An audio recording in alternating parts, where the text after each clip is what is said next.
BBC's Royal Charter, I am required to determine a funding settlement for the level of the licence fee for a period of at least 5 years, from the 1st of April 2022.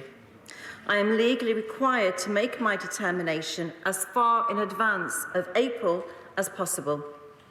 I'd also like to highlight that this year the licence fee settlement has featured S4C prominently for the first time, in line with the recommendation from the independent review of S4C completed in 2018. The licence fee will be the sole source of public funding for S4C. Negotiations back in November 2020, they began back in November 2020, and both I and my predecessor have met with the BBC on several occasions during this period to discuss the settlement. As part of those negotiations, the Charter requires that I assess both the BBC's commercial income and activities and the level of funding required so that the BBC can effectively fulfil its mission and public purposes. In addition, this government has set out our own relevant factors to consider during the Charter review in 2015-16. Evasion, commercial income, household growth and industry costs. Mr. Speaker, as the Prime Minister has said, the BBC is a great institution. It has a unique place in our current cultural heritage. And beyond our shores, the BBC broadcasts our values and identities all over the world, reaching hundreds of millions every day. Likewise, the Welsh broadcaster S4C plays a unique and critical role in promoting the Welsh language and in supporting our wider public service broadcasting landscape. However, Mr. Speaker, in reaching this settlement, I had to be realistic about the economic situation facing households up and down the country. The global cost of living is rising, and this government is committed to supporting families as much as possible during these difficult times. Given that climate, we had to think very carefully about imposing potential increase on the TV licence, particularly given that any increase would expose families to the potential threat of bailiffs knocking on their door or criminal prosecution. When it comes to monthly bills, this is one of the few direct levers that we have in our control as a government. And in the end, Mr. Speaker, we simply could not justify putting extra pressure on the wallets of hard-working households. Every organisation around the world is facing the challenge of inflation. I simply do not believe that those responsible for setting household bills should instinctively reach into the pockets of families across the country for just a little more every year to cover those costs. So today I am announcing that the licence fee will be frozen for the next 2 years, and that it will rise in line with inflation for the following 4 years. The BBC wanted the fee to rise to over £180 by the end of this settlement.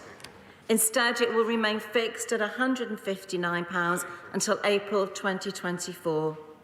That's more money in the pockets of pensioners, in the pockets of families who are struggling to make ends meet. Mr. Speaker, we are supporting households at a time when they need that support the most. And this settlement sends an important message about keeping costs down while also giving the BBC what it needs to deliver on its remit. This approach to funding will be the same for the BBC and for S4C.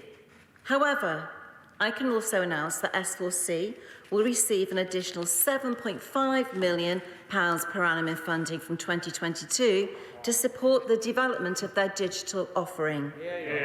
This is a 9% increase for S4C following 5 years of frozen funding. Mr. Speaker, we believe that this is a fair settlement for the BBC. It is a fair settlement for S4C, and most importantly, it's a fair settlement for licence fee payers across the United Kingdom. And let's not forget, the BBC will continue to receive billions in annual public funding, allowing it to deliver its mission and public purposes and to continue doing what it does best. And to support the BBC even further in what is a fast-changing broadcasting landscape, the government will more than double the borrowing limit of the BBC's commercial arm to £750 million. This will enable the BBC to access private finance as it pursues an ambitious commercial growth strategy, boosting investment in the creative economy across the UK. But as Tim Davies said in his first speech as Director General of the corporation, the BBC must be a simpler, leaner organisation that offers better value to licence fee payers, and we agree with this.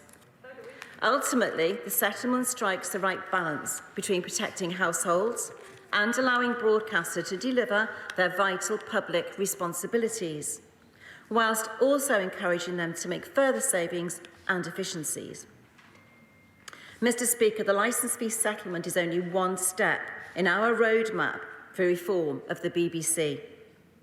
In the last few months, I've made it clear that the BBC needs to address issues around impartiality and groupthink. Those problems were highlighted definitively by the recent Sirota review, and the BBC's own leadership rightly recognised those findings in full and committed to deliver all of the review's recommendations in its 10-point action plan on impartiality and editorial standards. And I have had constructive discussions with the BBC about these issues in recent months. But the BBC now needs to put those words into action. It needs to convince the British public that those changes are in fact being made and to provide regular and transparent accounts of its progress. We will shortly begin the mid-term review of the BBC's charter, which will consider the overall governance and regulation of the BBC. And a key part of that review will look at whether the BBC's action plan on impartiality has in fact materially contributed to improving the internal governance of the organisation. But it's also time to look further into the future. Mr. Speaker, as any serious commentator will tell you, the broadcasting landscape has changed beyond all recognition over the past decade. We're living in a world of streaming giants, of on-demand and on pay-per-view and smart TVs. Technology is changing everything. 97% of homes already have super-fast broadband. A family in Cumbria can stream 5 different movies in 5 different rooms in its house at any one time. And our gigabit rollout is transforming those networks even further. Over 65% of UK households now have access to the fastest connection on the planet. As the tech has changed, so have audience habits, particularly amongst younger viewers. So it's time to begin asking those really serious questions about the long-term funding model of the BBC and whether a mandatory licence fee with criminal penalties for individual households is still appropriate. As we have said before, we will therefore undertake a review of the overall licence fee model, and those discussions will begin shortly. Mr. Speaker, the BBC has been entertaining and informing us for 100 years, and I want it to continue to thrive and be a global beacon in the UK and in the decades to come. But this is 2022, not 1922. We need a BBC that is forward-looking and ready to meet the challenges of modern broadcasting. A BBC that can continue to engage the British public and that commands the support from across the breadth of the UK, not just the London bubble. A BBC that can thrive alongside Netflix and Amazon Prime and all of its other challenges which attract younger viewers. The licence fee settlement represents a significant step in that journey and in our wider reform of the BBC. I look forward to continuing working with the BBC and others across the industry over the coming years to secure the future of these vital British services. I commend this statement to the House.